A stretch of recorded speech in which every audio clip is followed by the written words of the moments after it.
tell us more about Lamano? We are so fortunate dahil makakasama po natin for a very special kwentuhan. One of the owners, we have Chef Mark. Hi, Chef! I want you to share your humble journey. You started with pop-ups. Yeah. So, pwede mo ma-share briefly how you really started into food business? So, before pa lang, nag-start yun ni Eric as partners ng mga pop-up sa SM na kanang weekend market. Okay. So, it's parang 3-day event, 4-day event. We served ribs and chicken na grilled. And yung ribs na yun is nasa noon siya ngayon. Okay. Yun yung aming bestseller din doon. So, yun ang start ng journey. So, imagine, nag-start si Chef with his business partner with pop-ups, with only chicken and ribs as their products, and then now they have 3 restaurants already and more daw coming. So now let's focus first on Lamano.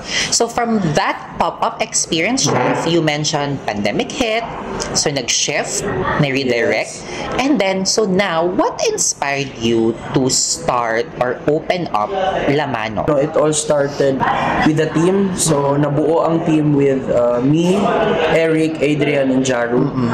We wanted to open something new for Davao na also reflects our philosophy and our approach to food. Social have philosophy and approach to food. So what are the challenges ba, Chef, of having your friends as your business partners? Challenges siguro, yun lang naman, we always understand each other and respect each other's choices. Ang mga pinaka-important. So the food scene, Chef, here in Davao City is very vibrant. I mean, we have so many new restaurants opening every week, every month. Yeah.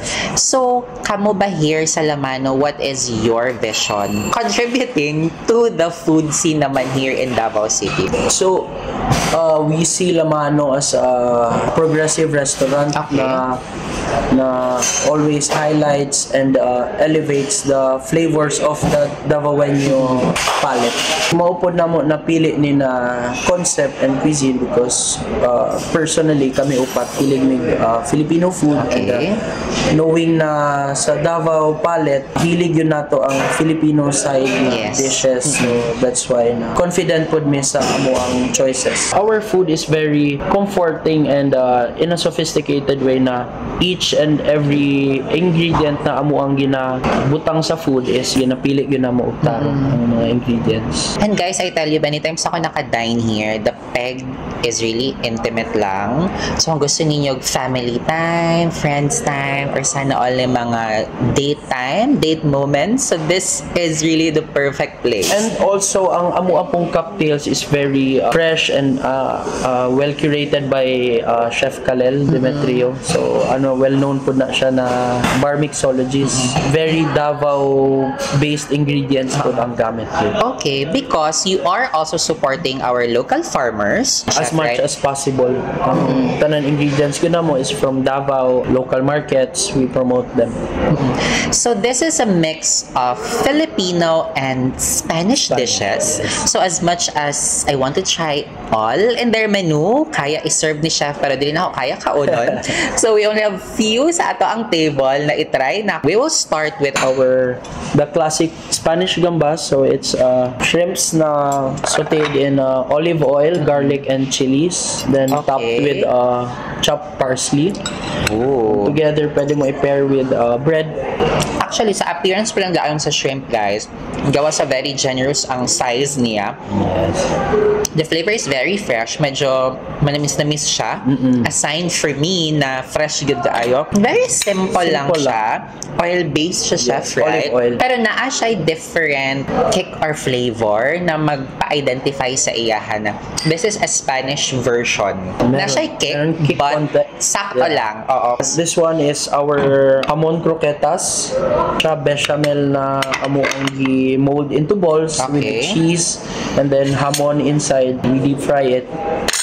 Then you dip it with our garlic aioli sauce.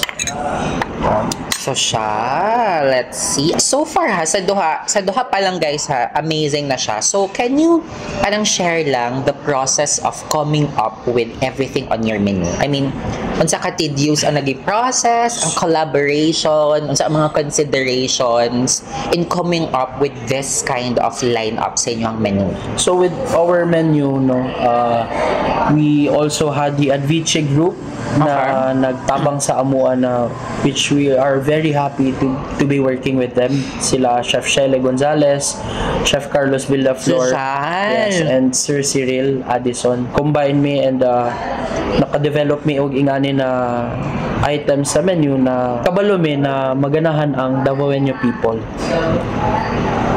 And oh my gosh, this is so good, guys. Grabe siya. Thank you. Suwabe lang siya. Right balance of creaminess. Medyo salty gamay ang pagka-creamy niya. Yes.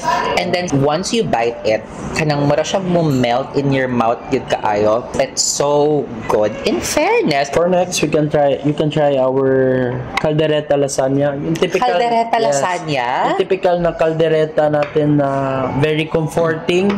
Okay. But, oh my God, first time ni yes. ha na makatry. Even until now, ongoing gihapon ang market research. You mentioned about Yes, the R&D, research and development. So, pwede ba yes. mo ma-share ang relevance and importance of that, Chef? Para continuous ang growth ng company and development ng company na dili lang may hantod dili lang. So, mag-innovate pa may, mag-evolve pa ang food or staying up to date with the plating, the technique. So, it doesn't mean na established na anay mga Yes, ma-identify na favorite ang mga customers, mag-settle na lang mag-stop na. Wait lang, in fairness sa in fairness sa caldereta lasagna, na-differentiate ang lasa sa lasagna, the traditional lasagna or the known flavor of lasagna, and the Caldereta. flavor of the caldereta. Is the sauce ba nang gamit sa lasagna mauna tong sa caldereta? Yes, correct. Okay. So in coming up with like unique experimental na mga combinations of food, how long does it take ang mga trial and error process? It took us around 3 to 4 months before namin na-finalize ang everything. Taas pa di ay, no? Taas pa di. In fairness, wait lang guys, and very generous ang cuts Yes. sa meat. So dili siya katong the tidbits type or the thin style. Todo. Beef talaga siya na pabukalan yun naman ng humok yun. Legit siya na pagka-beef winner ang pag-incorporate kay caldereta and kay lasagna. So something to really look forward to your next visit here. So, ang star is this one, the seafood paella. Among gamit is arborio rice. Okay. So, hiluto na mo ni siya sa seafood niya na broth. Tapos, gitap na mo sa mga squid, shrimps, and then clams. We have seafood paella, we have paella negra, and we have the wagyu paella. Social ang wagyu paella. Oh my God. Okay.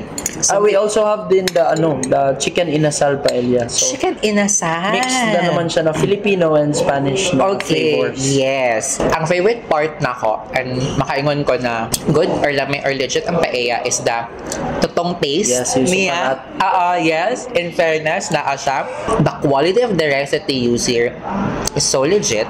I love it. So, we just recently launched our brunch menu na meron kaming flamenco, wagyu picanha steak, lamano corned beef, and the lamano tapa. Available na siya 10 a.m. to 2 p.m.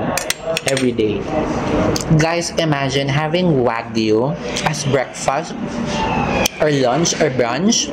My gosh, go na mo here sa Lamano to try that. So let's invite them. So, hello everyone. We're located at City Drive, Tulip Drive in Matina. We're open from 10 a.m. to 11 p.m. on Mondays to Thursdays, and Fridays, Saturday, Sunday, we're open from 10 a.m. to 1 a.m. Grabe, every day. Open sila every day to close our Kentuhan Chef kani. 5 years from now, where do you see Lamano? 5 years from now, we see Lamano still developing and innovative na restaurant where we stay true to our vision. We also wanted to be recognized nationwide, and we wanted na mga local or international tourists to come here and dine with us.